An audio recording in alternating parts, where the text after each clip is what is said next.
Welcome to Suman TV kitchen. నేను మీ కీర్తి. Hi అండి, నమస్తే. నేను మీ స్వాతి. ఎస్ ఈరోజు కీర్తి స్వాతి కలిసి ఏం చేయబోతున్నారు అంటే నాకు కూడా తెలీదు. ఇంగ్రీడియంట్స్ అన్ని రెడీ పెట్టుకుంది స్వాతి. ఏం చేస్తుందో చూడాలి. చాలా అయితే ఐటమ్స్ కనిపిస్తున్నాయి. ఇప్పటి వరకు అన్ని కట్ షార్ట్స్ ఐటమ్సే ఉండేవి. సో ఈరోజు ఏం చేస్తున్నావు? ఈరోజు నేను అందరికీ వెజ్ పులావ్ తెలుసు, తర్వాత పన్నీర్ పలావ్ తెలుసు, మష్రూమ్ పలావ్ తెలుసు, సోయా చంక్ పలావ్ తెలుసు, ఇవన్నీ తెలుసు. కానీ మనం డిఫరెంట్గా ఆకుకూర పలావ్ చేసుకుందాం. ఓ ఎస్, ఈరోజు నేను లంచ్ బాక్స్ తెచ్చుకోలేదు. అయ్యో అవునా, నేను కూడా మీతో పాటు షేర్ చేసుకుని తినేద్దాం. కలిసి వచ్చింది అనమాట. సో ఆకుకూరతో పలావ్ something different and something interesting గా అనిపిస్తుంది. అయితే ఎందుకంటే తింటే ఏదో ఒక ఆకుకూర ఎట్ ఏ టైం తింటాం మనం. అవును, అన్ని కలుపుకొని కాలీకూర లాగా తినాం కదా. అవును. మరి ఇంగ్రీడియంట్స్ ఏమేమి కావాలో ఒకసారి చెప్పవా? మనం ఆకుకూర పలావ్ అని చెప్పుకున్నాం కదా, 5 రకాల ఆకుకూరలను అయితే యూస్ చేసుకుంటున్నాం. పాలకూర, గోంగూర, తోటకూర, కాస్త కొత్తిమీర, అలాగే పుదీనా. ఓకే. అలాగే మనం ఇందులో కొద్దిగా పెసరపప్పును కూడా యాడ్ చేసుకుంటున్నాం. బియ్యం, పెసరపప్పు రెండు అందులోనే ఉన్నాయా? బియ్యము పెసరపప్పు రెండు నేను ఒక 1 hour బిఫోర్ నానబెట్టి ఉంచుకున్నాను. ఓకే. అలాగే మనం నెయ్యి మనకి సరిపడా నెయ్యిని కూడా, అలాగే పచ్చిమిరపకాయలు, బిర్యానీ దినుసులను కూడా, అల్లం వెల్లుల్లి పేస్ట్. ఓకే. సో కావాల్సిన పదార్థాలు అయితే చాలా సింపుల్. లైక్ తోటకూర, ఎనీ 5 ఆకుకూరలు తీసుకోవచ్చు, వివిధ రకాలుగా తీసుకోవచ్చు. ఓకే. సో కొంచెం కుక్కర్ వేడి ఎక్కిన తర్వాత ఫస్ట్ నెయ్యిని యాడ్ చేసుకుందాం. కాస్త వేడయ్యాకే మనం నెయ్యిని ఎప్పుడైనా యాడ్ చేసుకోవాలి. ఓకే. మనం ఒక 2 టీ స్పూన్ల వరకు అయితే నెయ్యిని యాడ్ చేసుకోవాలి. మనం ఆయిల్ని యాడ్ చేయట్లేదు కాబట్టి కాస్త నెయ్యి ఎక్కువగానే పడుతుంది. ఓకే. సో కంప్లీట్గా నెయ్యితోనే చేస్తున్నాం. కంప్లీట్గా నెయ్యిని యాడ్ చేసుకొని మనం ఈ పులావ్ అయితే ప్రిపేర్ చేసుకుంటున్నాం. సో నెయ్యి కరిగిన తర్వాత మసాలా దినుసులు ఈ విధంగా నెయ్యి అంతటా కూడా చక్కగా కరిగిపోవాలి. కాస్త వేడి కానివ్వాలి. ఇలా వేడైన వాటిలోకి 2 బిర్యానీ ఆకుల్ని కాస్త స్ప్లిట్ చేసి తుంచుకొని యాడ్ చేసుకోవాలి. Okay.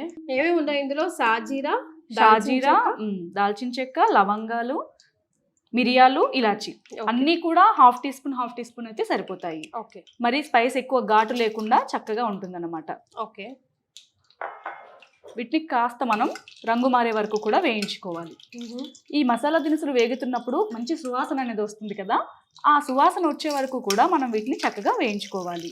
Okay.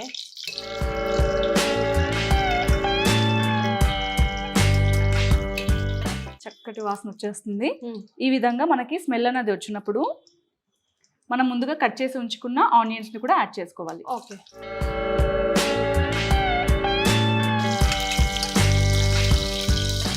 So onions brownish అవ్వాలా అవ్వకూడదా? జస్ట్ బాయిల్ అవుతే చాలా? లేదు, దాన్ని బట్టే మన కలర్ వస్తుంది. ఆఫ్ కోర్స్ ఇప్పుడు అన్ని వెజిటేబుల్ గ్రీన్ కలర్ ఆకుకూరలు మనం తీసుకున్నాము. కాస్త రంగు మారే వరకు కూడా వేయించుకోవాలి. ఓకే. ఇది కొద్దిగా అల్లం వెల్లుల్లి పేస్ట్ అనేది ఒక హాఫ్ టీ స్పూన్ అయితే సరిపోతుంది. ఓకే. అల్లం వెల్లుల్లి యూస్ చేయని వాళ్ళు స్కిప్ చేయొచ్చా? స్కిప్ చేసేయచ్చు. అల్లం వెల్లుల్లి వేసుకోకపోతే కూడా బాగానే ఉంటుంది.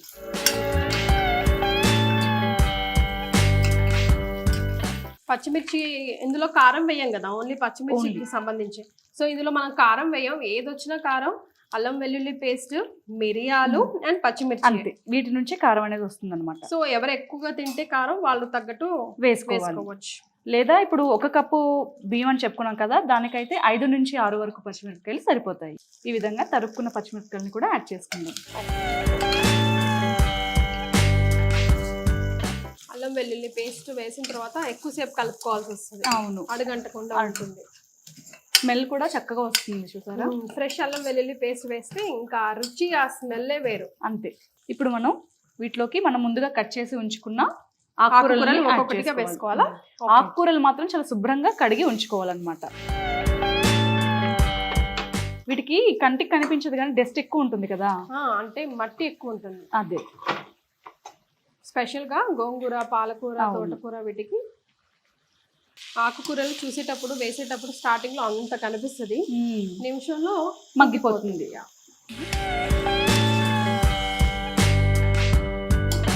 ఒకసారి బాగా కలిపేసుకుని కొంచెం మగ్గనిద్దాం.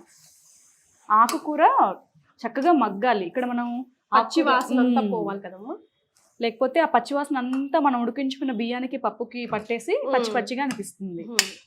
మళ్ళా పిల్లలు అదో వంక చూపిస్తారు, ఏదో స్మెల్ వస్తుంది, స్మెల్ అంటుంటారు. అసలే గ్రీన్ కలర్ చూసి ఏమంటారు అన్న భయం ఉంటుంది కాబట్టి మనం చాలా జాగ్రత్తగా ప్రిపేర్ ఓ చేసుకోవాలి. ఫుడ్ అంతా ప్రిపేర్ అయిన తర్వాత లాస్ట్ పలావ్ అంతా గ్రీన్ కలర్ లోనే గ్రీన్ లోనే వచ్చేస్తుంది, బికాజ్ అదేలే లీఫీ వెజిటేబుల్స్ కదా. కొంచెం పసుపు వేసి కట్ చేస్తే మనము పసుపు వేసుకోపోయినా బాగుంటుంది, కానీ పసుపు అనేది యాంటీ బ్యాక్టీరియల్ కాబట్టి కాస్త వేసుకుందాం. ఓకే వేసుకోకపోయినా వేసుకున్నా గ్రీన్ కలర్ లోనే ఉంటుంది పలావ్ మాత్రం. ఓకే చిటికెడు పసుపు అయితే సరిపోతుంది. ఉప్పు కూడా వేసేద్దాం. ఇక్కడ మనం పాలకూరని యాడ్ చేసుకున్నాం కదా, ఆల్రెడీ పాలకూరలో ఉప్పు అనేది ఉంటుంది కాబట్టి కాస్త తక్కువగానే యాడ్ చేసుకుందాం. 1 టీ స్పూన్నర ఉప్పు అయితే సరిపోతుంది. ఓకే, మనం కావాలంటే వాటర్ యాడ్ చేసిన తర్వాత కూడా చూడొచ్చు. అయితే వాటర్ క్వాంటిటీ ఎట్లా తీసుకోవాలి స్వాతి? ఇప్పుడు ఇది తీసుకున్నాం కదా, ఇందులో బియ్యం పెసరపప్పు కలిపితే సో డబల్ పోస్తే సరిపోతుంది, త్రిబుల్ పోయాలా? ఇప్పుడు మనం 1 కప్పు బియ్యం 1 కప్పు పెసరపప్పు అయితే తీసుకున్నాము. సో టోటల్ క్వాంటిటీ వచ్చేసి 2 కప్పులు అయిందనమాట. ఓకే, సో 2 కప్పుల బియ్యానికి కానీ లేదా పెసరపప్పుకి కానీ 3.5 కప్పుల దాకా మనం వాటర్ని యాడ్ చేసుకోవాలి. ఓకే, ఒకవేళ నానబెట్టలేదు మనం ఇప్పుడే యాడ్ చేస్తున్నాము అంటే 4 కప్పుల నీళ్ళను యాడ్ చేసుకోవాలి. ఓకే, అంటే అంతటా కలిపి 2 కప్పులు అయింది మనకి క్వాంటిటీ. సో 2 కప్పులకి 3.5 కప్పుల వాటర్ అయితే సరిపోతుంది. 3.5? ఓకే, 3 సరిపోవా? 3 అంటే వేసుకోవచ్చు, మళ్ళీ అన్నం కాస్త మెతుకు గట్టిగా ఉంటుంది. ఓకే కీర్తి గారు చూసారా, ఈ విధంగా పూర్తిగా ఆకుకూరలు అన్ని మగ్గి చక్కగా ఆయిల్ అంతటా కూడా తేలాలి. ఈ విధంగా తేలే వరకు మనం ఈ ఆకుకూరను అయితే మగ్గించుకోవాలి. ఓకే, అలాగే ఇందులోకి మనం వాటర్ యాడ్ చేసుకుందామా? ఇప్పుడు రైస్ యాడ్ చేద్దాం. ఫస్ట్ రైస్ వేద్దామా? ఓకే, ముందుగా మనం రైస్ని అయితే యాడ్ చేసుకుందాం. ఇక్కడ నేను పెసరపప్పు బియ్యము 2 సమపాలను తీసుకున్నాను. ఓకే, కాస్త పప్పు క్వాంటిటీ తగ్గించినా పర్లేదు, కానీ పప్పు క్వాంటిటీ రైస్ ఈ 2 సమపాలంలో ఉంటే రుచి బాగుంటుంది. ఓకే, అలాగే నేను చెప్పాను కదా నాకు 2 కప్పులు అయ్యాయని, సో నేనైతే 3.5 కప్పుల మంచినీళ్ళను యాడ్ చేసుకుంటాను. ఓకే, ఈ విధంగా నీళ్ళను యాడ్ చేసుకున్నాక మీరు ఈ స్టేజ్లోనే ఉప్పు సరిపోయిందా లేదనేది ఒకసారి చెక్ చేసుకొని ఉప్పును కాస్త యాడ్ చేసుకోవాలి. సరిపోయినట్టయితే పర్వాలేదు. అలాగే మనం ప్రెషర్ కుక్కర్ పైన లిడ్ని కవర్ చేసి 2 విజిల్స్ వచ్చే వరకు ఉడికించుకోవాలి. సో 2 విజిల్స్ వచ్చేసాయి. మేము ప్రెషర్ అస్సలు తీయట్లేదు. చాలా మంది వాటర్ పోసి దాని ప్రెషర్ తీసి దాన్ని డిసెక్షన్ చేస్తుంటారు. నాకు అట్లా ప్రెషర్ తీస్తుంటే నాకు ప్రెషర్ పెరుగుతూ ఉంటుంది.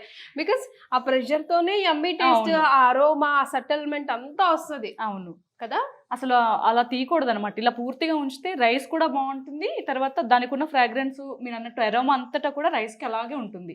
ఇలా మనం గాల్లో వదిలేస్తే ఫ్లేవర్ పోతుంది. ఓపిక పట్టి కొద్దిసేపు స్టవ్ పైన వీలైతే దించి పెట్టి కొంచెం సేపు దాన్ని అట్లా సెటిల్ కానిస్తేనే బాగుంటుంది. చిన్న టెన్షన్ ఏంటంటే నాకు వాటర్దే 1:2 వేసాం, బికాస్ మనం బాగా నానబెట్టాం కాబట్టి కరెక్ట్ గా సరిపోయిందా లేదా అన్నది మనం చూడాలి. ఓపెన్ చేస్తే క్లియర్ గా అర్థమైపోతుంది. Yes, right. సో చూద్దామా, ఒకసారి ఓపెన్ చేసి చూద్దాం.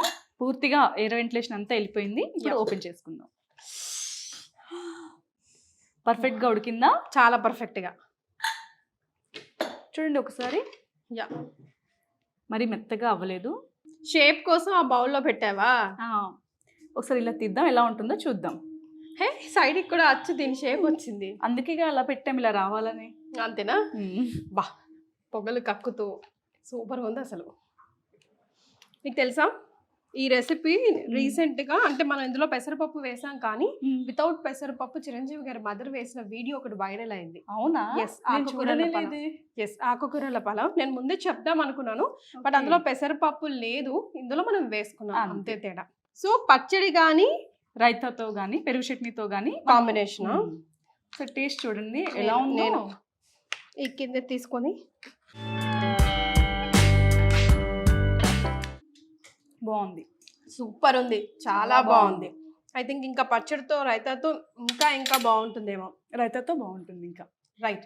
సో మనము జనరల్గా పిల్లలకు కానీ ఆకుకూరలతో ఏదైనా వెరైటీస్ పెడితే ఫస్ట్ ఆఫ్ ఆల్ కలర్ వాళ్ళకి నచ్చదు. సెకండ్ ఆఫ్ ఆల్ అసలు ఆకుకూర అంటే అందులో నుంచి మనం కరివేపాకు కొత్తిమీర వేస్తేనే తీసి పడేస్తాడు. ఇలాగా పలావ్ చేసుకుంటే as I just said, Chiranjeevi గారి మదర్ తన స్వయంగా కిచెన్ రూమ్లో చేసి పెట్టిన వీడియో ఒకటి చాలా వైరల్ అయింది. కాకపోతే ఆ రెసిపీలో పెసరపప్పు లేదు, ఓన్లీ 5 రకాల ఆకుకూరలు ఉన్నాయి. ఇందులో ప్రోటీన్, మంచి ప్రోటీన్ కూడా యాడ్ అయిందనమాట. అంతే, మీరు కూడా ట్రై చేయండి. ఐఎమ్ ష్యూర్ మీకు బాగా నచ్చుతుంది. అండ్ హెల్త్ కూడా ఇంపార్టెంట్ కాబట్టి నెయ్యి వేస్ట్ చేసాము, పెసరపప్పు ప్రోటీన్, అన్ని కూడా ఆకుకూరలు. హెల్త్ బెనిఫిట్స్ ఉన్నాయి ఇందులో. ఆకుకూరలు కూడా కళ్ళకి మంచిది చెప్పండి. ఎస్, కళ్ళకి మంచిది, హెయిర్ కి మంచిది, స్కిన్ కి మంచిది, లివర్ కి మంచిది, వాట్ నాట్ అన్నిటికీ మంచిది. కాబట్టి డెఫినెట్ గా ట్రై చేయండి. మీకు ఎలా కుదిరిందో కమెంట్ చేసి చెప్పండి. Okay so let's wave back. Okay Bye.